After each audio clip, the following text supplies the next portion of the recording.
The newly revised 80-20 rule for tipped employees went into effect December 28, 2021. Now, to understand this rule, we recommend dividing the job duties into 3 buckets. Think about each one of these glasses as its own bucket. This first glass is the first bucket. Now, as you'll recall from the previous video, a restaurateur can only take a tip credit for employees that are engaged in a tipped occupation. That means that the customer actually tips the employee. Now, that's a tipped occupation. Does the customer tip the employee for taking their order? Yes. Does the customer tip the employee for rolling napkins?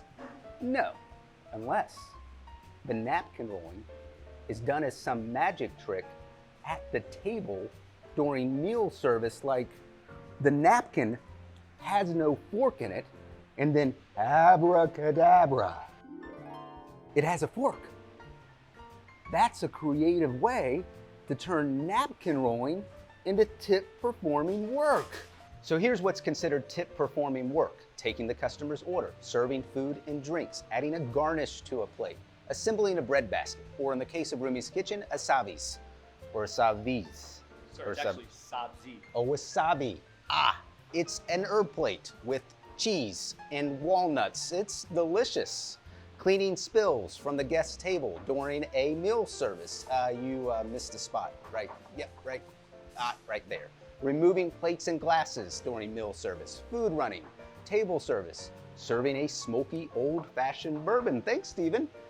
But without the smoke or the old-fashioned or even a garnish. It's smoke wagon. Top shelf stuff, huh? Well, that deserves a good tip. Now, let's move to the second bucket. Although the customer doesn't tip for the work in the second bucket, this work is performed in supporting tips. This includes dining room prep, refilling salt and pepper shakers, folding napkins, setting and bussing tables, slicing fruit at the bar, making drinks. Can I have some more, please?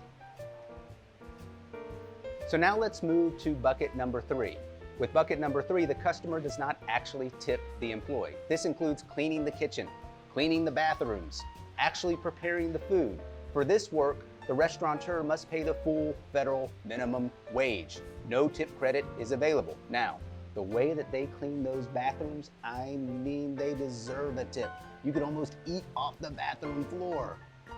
Not that I would actually or have ever eaten off the bathroom floor. So how does the 80-20 rule apply to the 3 buckets? Well, first, at least 80% of the employee's time must be spent in bucket 1, and no more than 20% of the employee's time can be spent in buckets 2 and 3.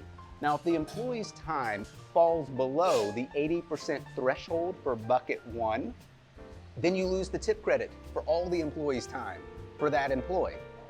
This was the rule in place before. Basically, the United States Department of Labor is taking the position that in this situation, where all of the employee's time is less than 80%, then the employee is not really a tipped employee. Second, a tip credit can be taken for the tip supporting work in bucket 2, except for the 30-minute stopwatch rule. What is the 30-minute stopwatch rule? Well, a tip credit can only be taken for the first 30 consecutive minutes of any tip supporting work. Any consecutive minute beyond the first 30 minutes, you must pay the full federal minimum wage for those minutes. Now, we have a client that has a bartender that is cutting lemons and limes while also serving guests. So the client asked us, if the bartender is cutting lemons and limes for the full 30 minutes, does that mean that the bartender is doing continuous consecutive work? Our answer? No, so long as the bartender is also serving guests during that time.